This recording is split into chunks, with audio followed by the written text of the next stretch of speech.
Yeah, I was like, I watched the video with Josh, and he's got all that cool cuts and stuff, and I was like, that ain't happening for us today. It's just gonna be three dudes talking, and I think that's gonna be fine, man. Welcome to the Rock with Kenny C. We are getting ready to interview our first author. We have not had any. We had one we had to cancel. So Max graciously jumped in and said, "Hey, I will do the interview." So we're extremely excited about today. This is author Max Sternberg, and he is the author of the book "The Rhise of Light." It is the book one of the Darkness Overcoming series, and there it is. That's what I'm talking about right there. Fantastic. And I'm a, and just we'll get started to it. I've read about half of the book. I love it. I can't wait to finish it. I'll probably finish it tonight. Randy Houchin's down here. Randy's part of the C team, our research assistants, and you see he'll be on the page all the time. He does a whole lot. He's very helpful, and we love him a whole lot. So the three of us started. Randy he has read the book completely. So fantastic. We don't want to give away everything. But let's start off. Let's just Max. Let's talk about what was the inspiration on writing The Rise of Light. Well, first off, thank you very much for having me on the show. Awesome. Yes, thank you for coming. And as far as the inspiration goes, there were a few varied inspirations. I grew up pretty nerdy kid, not ashamed to admit it.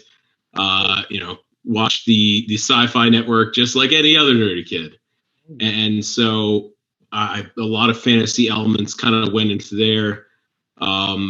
I used to play like Magic the Gathering or Dungeons and Dragons a little bit as a teenager, so a little bit of that went into it. But I've had this story kicking around my head for about 4 or 5 years, and just being able to start penning it down and putting it on paper or typing it into the computer, I got more and more of an urging that I needed to get it down, get the whole story down, do it as quick as you can, as fast as you can, as do it as well as you can. And the more I started to, the more I realized that I really need to get this book down, that God was telling me to get this book down. And so I started writing about October of 19, and my workplace at mid-March of 20 said, you know what, everyone work from home, which cut 2 hours of driving time round trip every day out of the equation. So I got to write more. Right. Woo! So it gave me the opportunity to get this story down. And like I said, I've had a nerdy upbringing, nerdy inspirations, but I really wanted to incorporate a biblical fantasy parable that was clean and that is not something that you're going to see skin and sin on like you see in most streaming productions today. Yeah. So this is pretty recent for you. This is your first book. Correct. Wow. So this is my first book. It doesn't read like it's your first book. It's really good. Not at all. Not at all. I was impressed by it. Thank you. Yeah. Thank you. I have a lovely support team. My wife, she edited majority of the book. She's amazing and very quick Next to be question. Able to correct how I'm able to speak and my cadence. And so she does it in person. She can do it on paper. That's awesome, man. Fantastic. So, like, kind of knowing where you're coming from with it. Like I said, like me and Randy, actually, we talked about this a little bit ago. But to me, coming from this, I played a lot of role playing games as a young kid, and I love that stuff. To me, as I'm reading it, I'm like, it feels like those great campaigns when we were in Dungeons and Dragons. Man, I was like, this is what I love, that feel of it. You're meeting new characters. Everybody's got a place. We're building a team. I mean, it's classic stuff, but kind of like a video game also. Yeah, it does. It has the same thing too, like that. Right. Exactly. It's got all those great elements, the quest and all the things onto it. But for me, I think the characters are amazing. Like they really pop out very, very well and stuff like that. And, the fun part for me also has been hey, making sure that what I'm hearing in my head is the right pronunciation. So let's play a game right now. We're going to see who can guess how this name is pronounced. Yeah. So, Okay, all fair right. enough. So let's see. Probably the easiest one, Leon. Is it pronounced Leon? Is it? It's pronounced Leon. Okay. I was like Leon, but I think it's Leon. Nope, he is the main character. Ex military. I tried to have him write a background where it's not a coming of age tale, so to speak, because Sure. there's a lot of out there, but someone who's seen some pretty horrific things Right. and has to kind of deal with that. And so he's my main character. Yeah, he's fantastic. I love how the book really jumps right in. You've got a great action, boom, right. You're in it. It's fantastic. I'm not going to ruin it for anybody, but it's spectacular. All right, so I also really like all the L names for the whole family. You got yep, the what was it? Right. yeah, Lucian, Lucian, Lyric, Liara. Leona. Now, is that her name? Is it Liara? It's Liara, it's Lucian, Liara. it's Lorik, Okay, as the older brother. that's And right. That's right. I like word games, so it's definitely fun to create all these names. Yeah, yeah, it's good. There's a lot of cool stuff in it. Now, I will say this: the angel of Adonai. Now, that's something probably people are like, what are you talking about with this stuff? So, my really, we'll get back to the name here for a second, but how did you decide on the name being Adonai as the So no, it's a great question. I grew up Jewish, right, Reformed Jewish, and so every Shabbat, every High Holy Day, every time we would go to temple, we would start speaking Hebrew, and I learned a little bit over time, and then right, forgot most of it as I grew up, and now I'm trying to get back into it. During Shabbat services, and for those who are unfamiliar, Shabbat, that's Saturday. That's the day that God rested, the seventh day. You would pray as a family, and the prayer would traditionally go something to the tune of Baruch Atah Adonai Eloheinu Melech HaOlam. That's the beginning of the prayer, but it basically means, Blessed art thou, God, ruler of the universe.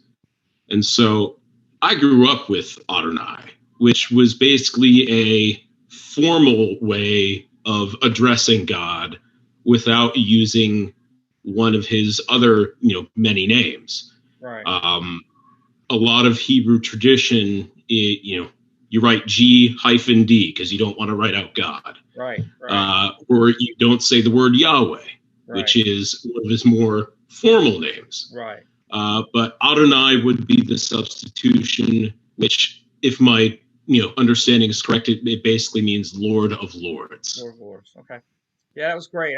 I thought it was a great choice. It really it brought a lot to me from that. What Yeah, about I some? learned something from that because I knew absolutely nothing about that. I guess I should have just asked my wife. Hey, it's all right. Wives That's know a right. lot. Yeah. I'll tell you something else too before we get back to the names. I really like when I saw the um the cover of the book and I see the spear, which plays a big part in this. But I noticed that it had the aleph on the actual yes, and that is the Yep, aleph, right? Is that pronounced right? correct. So Aleph, it's the first letter of the modern Hebrew language, right, not the Proto-Hebraic. that's right, that's right. Cool. Yeah. I just what made you think? Now I'm sure it's probably something in the book later because some of the attributes the spear has powers and stuff, which I really loved. I could imagine things that were happening. I liked some of the scenes and stuff. You have your own take. I'm just going to let people know. Uh, if you like fantasy books and you like fantasy adventures and games and all this stuff, this book has all of it. It's got zombies. It's got these undead. There's a great twist to it. You have a nice twist to everything. It's not standard. You're like, okay, I'm going to give you a little bit of this, but here's my twist. And I was like, ooh, this is a great twist on that. I really liked. Let's see, how do you the would be? I wrote some notes here. The vampire Rocksmith, ones? yeah, the god of the god of the harvest, Rocksmith. Is that how you pronounce it? Rocksmith. Correct, Great, man. correct. I'm And like so, 5 for 5 now. It's fantastic. So good. yep, But Rocksmith is also uh, an Alucard. How do you pronounce that? Aluka. Yep. Ooh, Aluka. And How so, is it? yeah, Yeah. man, you're doing great. Well, I just kind of, reading them, I was like, ooh. And then, of course, to me, when I'm reading it, it looks a little bit like I'm reading it. It's like a variation, almost backwards of Dracula. You kind of, instead of saying like it's like how I saw that. I was like, because I have a friend who does some things and he has a thing Alucard and some stuff, and I was like, ooh, I see this. So I wasn't knowing if that was actually on purpose. Well, it was. Yeah, no, Aluka is a term. And so I wanted to kind of delve into biblical myth. Now, Ooh, I have not, as of today, August 1st, yet taken Mr. Judd Burton's, class, but I really, really want to. me too. He has some on mythology, which I would be very, very interested in. Ooh, So shout out to Mr. Burton. yes, Judd's awesome. Um, Actually, I've been doing some things, spreading some stuff. He's got a couple classes I really want to take. But I'm also I'm in the third semester of Mike Heiser's class, and I'm gonna tell you that one's you can't take other classes when you're taking it. You won't get through right. it. You're like, this is all my It's so brain can intensive. handle. Yeah, you're like, because people are always like, oh, should I, can I just read the books and do this stuff? And they're like, is there anything new? And I'm like, oh, you don't even know. You don't even know. Yeah. You're like, I know all of it. I've read the Unseen Realm, all these Heiser books. I'm like, no, dude, he's holding out. He's bringing stuff to the Yeah. table. You're like, what just happened? It's not boring school. It's like it's exciting stuff. But yeah, I'm excited to get with Judd Burton on some stuff too because Yeah. he's But fantastic. yeah, but going back to Aluka, I mean, Yeah. it's a term that essentially means blood drinker. And Mm, so what a lot of people don't know is that vampires and golems and succubuses and, all these mythological beings, satyrs, mermaids, sirens, a lot of that has to come right. from a source. And Right. that source is actually Hebraic lore. Right. And so diving into that, you see Aluka, you think, oh, did Bram Stoker take Dracula from the root Aluka? And so it's all just very interesting. And this is Yeah. another thing that kind of made me inspired to write the book, because I wanted to write a book that not only entertains, but it makes people think, educates, as well as entertains and evangelizes. Yeah. And so No, all that absolutely. stuff. Yeah. No, I think there's some really great stuff with that. All right, some more questions on names. Well, I don't want to give away the book or anything, but I'm just gonna say Dwame. Yeah, Cool, awesome. I think Randy had that one the other exactly. day. You got that Yeah. going on stuff. That's a cool name. I love it. I love that character. He's great. He's fantastic. Meat Shield. Salt Meat shaker. Shield. Yep, I he's wrote that down because the first time he said it, I laughed out loud. I was like, Meat Shield. I was like, that's great, man. That was a good one. Miala. yep, Is that another one? Miala? yep, Miala. Miala. She was great. She's a pyromancer. Correct. And So, so so what a lot of exactly fantasy is? books Yeah, have magic systems. sure. And so I wanted to create a magic system that was unique, not the four Greek elements per se of, earth, air, fire, and water, but I wanted to expound on that. What if there was lightning, or somebody could control emotions or control people? Right, right. And so creating that magic system was a lot of fun. And it'll be delved into as the book goes on. Sure. Don't want to spoil too much, Yeah, yeah. but I really did want to create something that was out of the norm of just the four primary Greek elements. Right. I love it. It's cool, man. That's like I said, I know there's more coming I haven't got to yet with. I was like that. How about Miala's dog? Is it Kellerin? Yep, Kellerin? Kellerin. Is it, what is You're it? spot on, man. Man, I'm trying. Kellerin. I was like, I'm getting on these. But I like them. They're cool names, kind of stuff into it. I know I'm going to miss this one. Randy, let's see. Spell it out for me. It's Lochemetel. Lock metal. I Close. thought it was is it Lochemetel? No? Very close. Okay. So Lochemetel. Lochemetel. Oh, I like it. You were close, Randy, on that one. Lochemetel. That makes sense. that was interesting too. People be like, "What are you talking about these characters?" Well, you'll see. You'll read the book. You'll see. Yeah, Uh, they were both Rohiel, Rohiel. Mm-hmm. Rohiel, So and Lachamatel are Mattel and Rohiel. yeah. So Uh, and they I are don't mind spoiling this part, yeah. Go for it. but they are both essentially angels in the book, and those are two Hebrew names with L stuck on the end. Okay. Um, Lachamet, essentially, it is female warrior, Yes. and Right. so Rohi is like almost rabbi. It's another term for teacher or guide. Okay. And so El, of course, stuck at the end means of God. And so you have these two angels who, as you progress in the story, you start, hearing from them, and a lot of what they say is intertwined into the story. Oh yeah, absolutely, man. It's like I think the other day we talked, kind of we were doing a test run. I hadn't read much of the book yet. I just kind of get started on it, and I was like, I wonder when this is going to kick in. Where's the stuff? And then bam! As soon as like the next day I started a chapter, I was like, oh, there it is. Now we're here. Here it is. Here we've jumped into Adonai. Here's these angels of Adonai. You drop a couple great terminologies in it too. Me and Randy were talking after church today. You had the red-headed giant appear, and we were like, "Oh!" And I was like, "It was, it was a good one. It was great." But also, too, you drop the Nephilim right in there. The name is dropped in the book, so I was like, "Oh, this is good, man. It's really good. I like it. I mean, to me, it's been great. Randy, I know he loves it. He finished and stuff, but I will say this: one of my favorite parts of the book, straight up, and I'm not going to give away spoil anything, but there's a battle, and it was like with let me see, my brain ain't working today.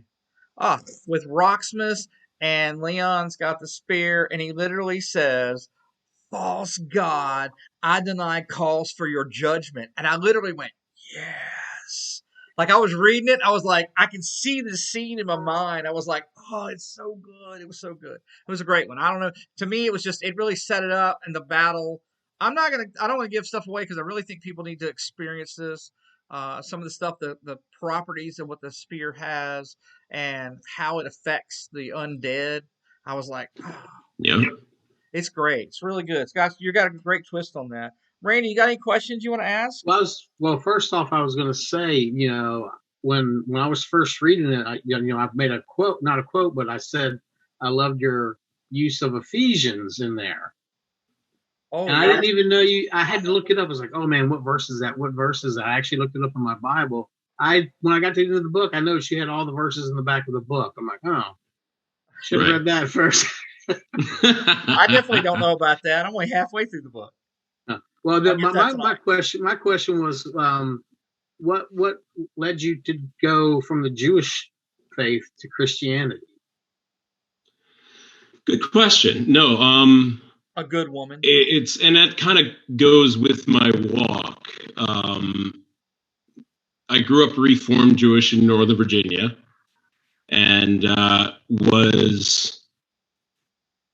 went to Hebrew school on Tuesdays and Sundays, and went to Sundays, and so it was your traditional Reformed Jewish upbringing. Well, I kind of fell away from the Lord and fell away from God as I progressed later on in life. I luckily was able to meet my wife right in my early 20s, and she said, "Look, if you're going to date me, one thing you should know is that at Sundays I'm going to be at church. So if you want to hang out with me, that's where I'm going to be." I asked her straight up if she was going to try to convert me. She said no. She really meant yes. But she didn't convert me. God converted me. Yes. She just put me into position to where I could be. Amen. Awesome. And so, yeah. I mean, the big sermon that really did it for me was when the pastor said that Jesus fulfilled over 200 prophecies. Well, to my analytical brain, how could you do all that and not be a Messiah? That's right. That's right. Actually, And so then I just had to do my own research. And there's actually numbers reinforced. in a book that actually we were reading from services that we had a while ago, Christianity for people who aren't Christian. It gives you the actual odds of that happening. It's like 1 in 1 with 100 zeros after it. Is that what it was? Right. Yeah. Yes. That could he could not even fulfill the 200. It was like fulfill the 1 out of 100 or 100 out of them. You know, it was they just kept staggering bigger and bigger each time. So very cool. Exactly. Very cool. Let me see what else I had. This is a question probably people don't think about, but I do because with what I read some of my books is I'm always interested in how you approached world building, creating this world. Some people don't. Some people just write because I'm sure. I think I had a question. That was talking about, you know, how you put this together, or do you, I was going to ask a question about you. Do you just go off the seat of your pants? And I already answered it because I read your stuff and went, "There's no way. There's no way." He has this fleshed out. He's got a great world. I got the little map. I'm looking at all the places, and I think that's a. How do you approach that with the world building aspect?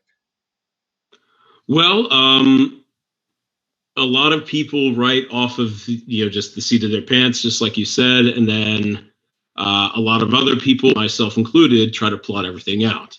And I mean, usually if I come up with a great idea in the midst of it, or I think, oh, this might work, I try to fit it in. Sure. By halfway through the first book, I had all 3 of the books plotted out, chapter by chapter line. Wow. And I go with a little bit longer chapters than normal. It's nothing against the readers. It just helps keep me on track and on pace, so I don't drag out in some areas. Sure. Except But I'll tell you, I try to plot everything out and fill it in. So I will tell you this.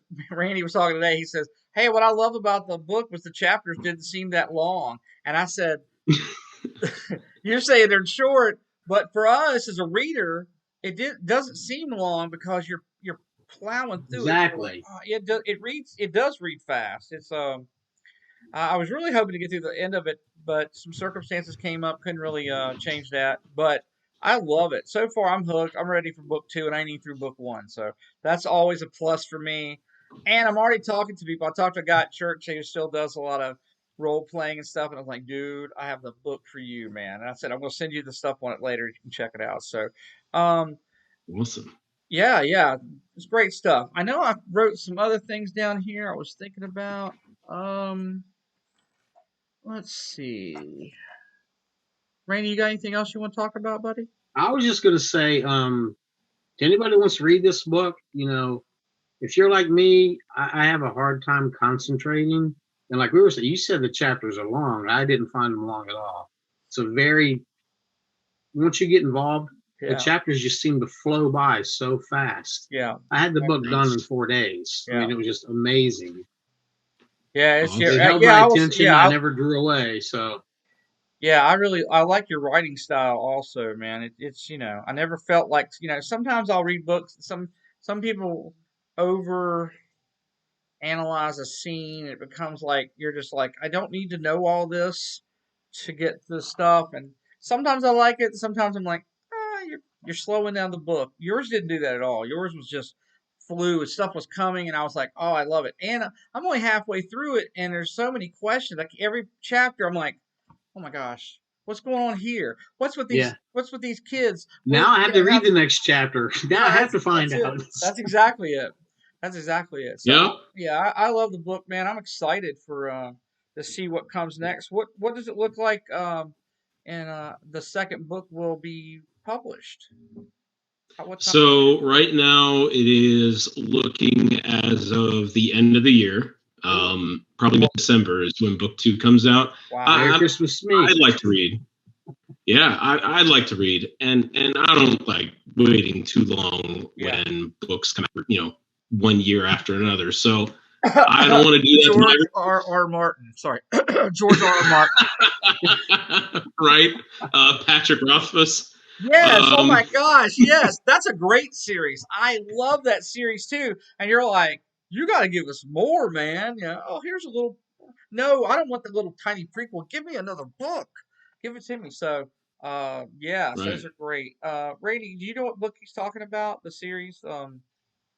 Is it what's it called? It's the name. What is it, Max? What's it called? I In the have it Name of right the here. Wind. The Name of the Wind. That's it, right No. there. Ooh, it's a Yep. good one. You would like it. You would like it. It's very, very good. But yes, I'm a big George R. R. Martin fan. I read most of the books before the TV show ever came on.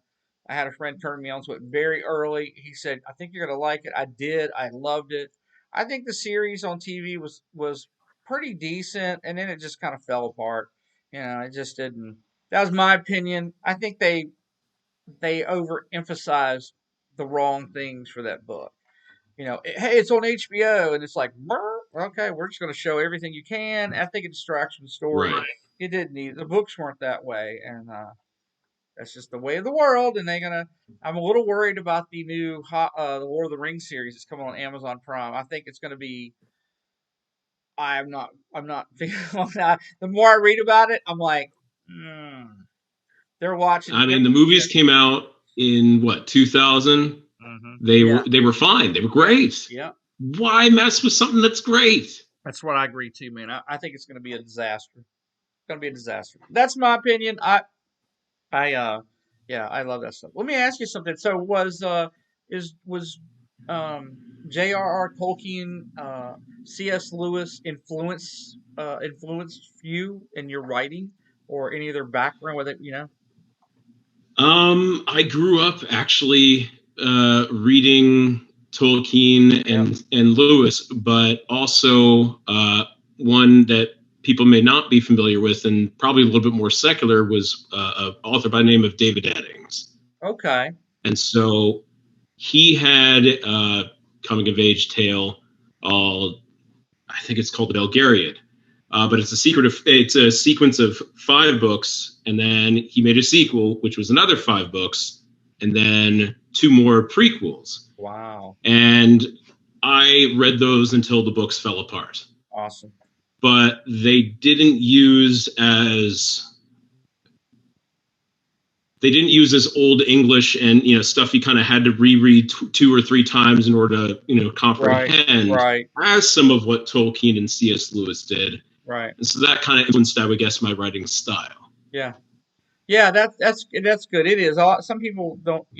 I mean, to me, I had a teacher. I was actually in first grade and about 6 or 7 years old, who introduced me to The Hobbit, and I was reading this very early, and the whole world aspect of what it was, and these races and orcs and elves, and I was like, this is amazing. I love it. My brain would just take it in. So I'm so glad I had a teacher to kind of introduce me to that stuff. But it was tough also too, because a lot of old English, you're still trying to figure out language and stuff like that.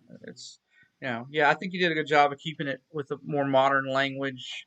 I even thought I Yep. was funny one time. I laughed. You said that was one thing about what a jerk, and I was like, when I saw that the thing, I was like, keeping it real right there, man. Yep. It's good stuff.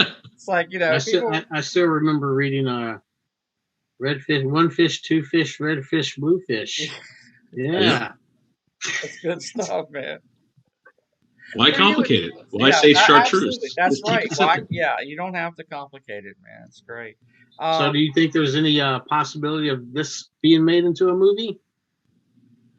Your book? Well, I mean, it's self-published, so I still want to retain creative control if at all possible. I know that, as we were talking earlier about the Lord of the Rings, I wouldn't say mistakes, but a lot of things that authors do is that they sell the rights to their book, and then lo and behold, a movie or TV series is not what they depicted, and then they want to distance themselves from it. yeah. Take Frank Herbert's Dune. Oh yeah. You have 3 different iterations of Dune as of right now before Right. the 4th iteration of Dune comes out. And you could take any of those 3, and a lot of them are really good. Yeah. Right. So everyone's anticipating this 4th one. Well, that's great, but is it what the author envisioned? Right. And so if this does get made into, movie or TV, hey, that's great.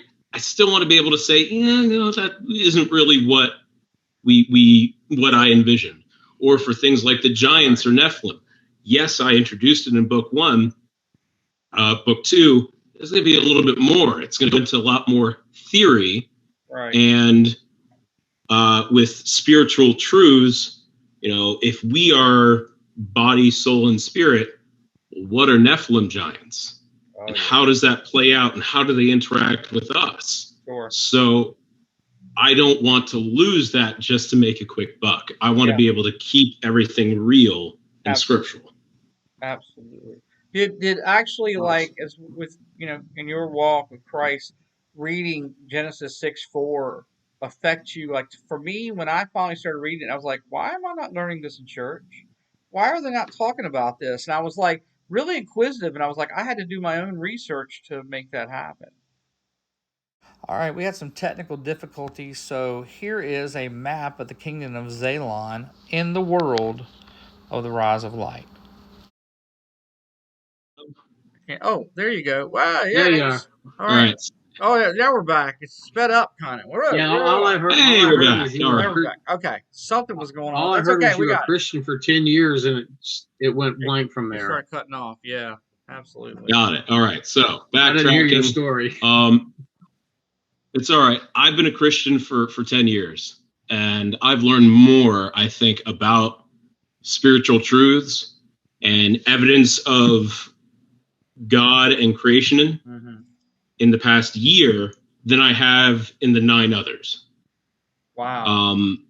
Ever since I started learning about Gen 6.4, ever since I started listening to Derek and Sharon Gilbert and Josh Peck, and it's been a whirlwind of rabbit trails and how much more is not being told in 95% of churches today. And oddly enough, the way I found out about them was the church that I go to now, which is non-denominational. Quick to double check, triple check, fact check everything that comes out before we give a stamp of, okay, this is the way it is. Right. And it's named Freedom Worship Center. It's in Warrenton, Virginia. Okay. So a big shout out to my pastor, Derek Rawlings. And you guys, you stream your services on Sunday? We do. We just got kicked off of YouTube, suspended. Did they really? For 2 weeks. So we're preaching truth.